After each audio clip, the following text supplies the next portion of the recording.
السلام علیکم ورحمۃ اللہ وبرکاتہ۔ دوستوں، میں آپ کا دوست ایم اے سرور خان، سوشل ورکر، حیدرآباد تلنگانہ، مدرسہ الفرقان فاؤنڈر اینڈ پریزیڈنٹ۔ اللہ کے نبی صلی اللہ علیہ وسلم فرمائے تم ڈیلی قبرستان جایا کرو۔ کیوں؟ قبرستان جانے سے تمہاری موت یاد آتی۔ کیا یاد آتی؟ موت۔ اگر انسان کو اس کی موت یاد آئی تو انہیں اپنے اعمال سے ڈرتا۔ ہم جن کے لیے دولت کما رہے، ہم جن کے لیے شہرت کما رہے، ہم جن کے لیے اپنے پیروں میں چھالے لا لیتے، دنیا کو تو اپنی ترقی دکھتی مگر کہ کسی کو اپنے پیر کے چھالے نہیں دکھتے بھائی۔ پیر کے چھالے کسی کو نہیں دکھتے، صرف انسان کو اس کی ترقی دکھتی۔ یہ پیسہ کمانے کے واسطے جھوٹ بول دیے، یہ پیسہ کمانے کے واسطے بٹے بازی کر لیے، یہ بیوی بچوں کے واسطے، یہ ماں باپ کے واسطے، یہ بھائی کے واسطے، یہ بہن کے واسطے۔ ایک دن ایسا آتا وہی بیوی، وہی بچے، وہی بھائی، وہی بیٹے، وہی بیٹیاں، وہی بہن یہ قبر کے گڑھے میں ہم کو لا کر ڈال دیتے، اور ایسا ڈالتے پھر اگر مٹھی صحیح نہیں رہی تو اس کو دبا دبا کے اس کو لیول کر دیتے۔ اب یہ قبر کے مردے کو معلوم ہے اس کا حال کیا ہے، اس کا حال کیا ہے۔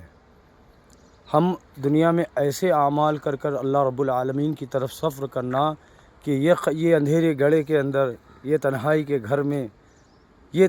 گھر میں اللہ سبحانہ و تعالیٰ اگر ہماری مغفرت کرنا تو اللہ کے نبی صلی اللہ علیہ وسلم فرمائے آدمی مرنے کے بعد 3 چیز اس کے کام میں آتی۔ ایک، مسجد یا مدرسہ بنا دینا، یا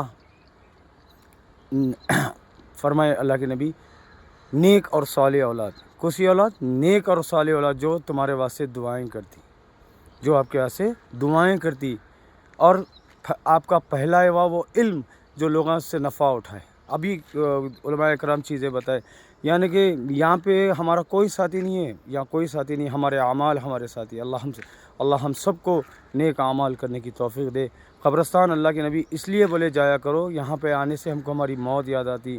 یا ہمارے پاس BMW ہے، اے سی کے گھراں ہیں، اے سی کے کاراں ہیں، شان و شوکت ہے، بڑے بڑے بلڈنگاں ہیں، مگر کہ سب چھوڑ دے کے یہ تنہائی کی، یہ کتنے گز زمین، 2 گز زمین بھی نہیں ہوں گی، یہاں لا کے ہم کو دفنا دیتے۔ پھر اس کے بعد یہاں سے ہمارا سفر اسٹارٹ ہوتا۔ اب یہ قبر کے مردے کو معلوم، اللہ کے نبی صلی اللہ علیہ وسلم فرمائے اگر قبر کے مردوں کے بارے میں اگر تم کو معلومات ہو جائے تو مسلمانہ مردوں کو قبرستان میں دفنانے سے ڈریں گے۔ عذاب القبر شدید ہے، اس لیے حضرت عثمان غنی رضی اللہ تعالی عنہ یہاں پر جب بھی آتے اتنا روتے کہ آپ کی داڑھی تر ہو جاتی۔ ساتھیوں میں سے کسی نے پوچھا عثمان نہ جنت کے ذکر پہ روئے نہ جہنم کے ذکر پہ روئے، یہ قبرستان آ کے اتنا کیوں روتے ہیں؟ تو حضرت عثمان فرماتے ہیں جو انسان یہاں پہ کامیاب ہو گیا وہ قیامت کے دن اللہ رب العالمین کے کامیاب ہو جائیں گے۔